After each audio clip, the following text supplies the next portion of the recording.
Turn to our top story on that attack in Izmir. And joining me again is Ahmed al Burai. He's a lecturer at Aydın University here in Istanbul. He's with us in the studio. Ahmed, good to speak to you again. Now let's just kind of break this attack down as much as we can. What do we know from what we've learned so far today about who may be behind this? What we know, according to the governor of the city, that there were like 3 assailants. 2 of them have been killed on the scene. The third is still on loose, and the security there is trying to arrest him.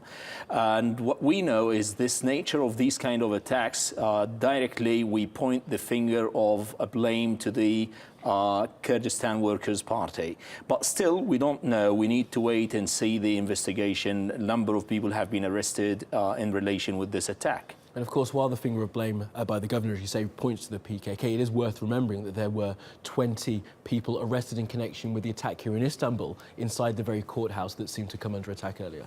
Yeah, that could be a coincidence, but still, it could be the attacker himself or themselves. They belong to ISIS, or they belong to the so-called Islamic State. We don't know so far. They could be like disguised, these kind of attacks. They deliberately do it in order to divert the gaze of the government or the people, the public opinion, so they could reach them, because we know, the only solace we know is that if the perpetrators succeeded to attack or to get into the courthouse, they had like a very colossal, massive kind of atrocity planned there, and they would be able to like release these people. So we don't know, fortunately, that the police officer, by the way, he was like from a Kurdish origin, which is something the people of the PKK need to think about it. So he succeeded to push them back, and to like at the end he was killed in the exchange of fire. So if they succeeded and reached that, they would like release these people. So we don't know exactly which kind of relations they have and toward which kind of reference they have. And what kind of significance do you put on the fact that this happened in Izmir, a city that has relatively been peaceful in the past 12, 16 months since we've had all these attacks in Turkey? Today, President Erdogan said that what is the clear message is they are trying to bring Turkey to its knees. And they're trying to tell the people that you're not safe. They're trying to set people against each other.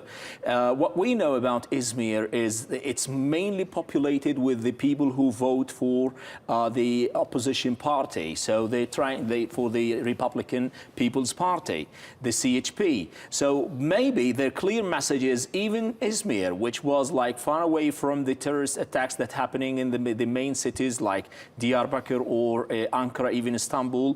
Even Izmir, even Kayseri, even other cities, they're not safe, and we're trying to reach you anywhere.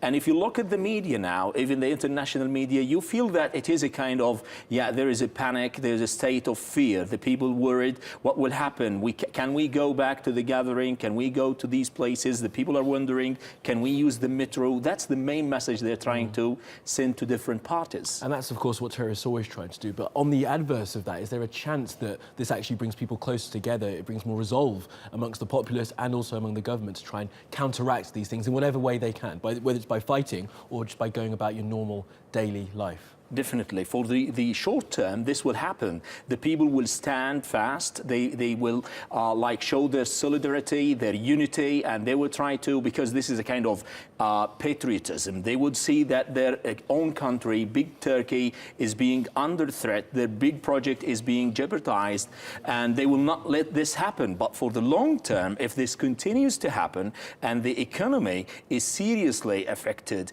or the security is not, that is the big question the people and the government is facing. That's the big challenge, because the people would say like, okay, so let's go back, let's take a step backward and think about our strategy in Syria. Let's think about our strategy even internally. Should we like hold on the ongoing forward thinking and think backward in our own condition? Let's forget about Iraq, let's forget about Syria, and think about our own problems. That could happen if this continues to happen like for more than short-term periods. Okay. Ahmed al Burai, it was a pleasure. Thanks for coming in.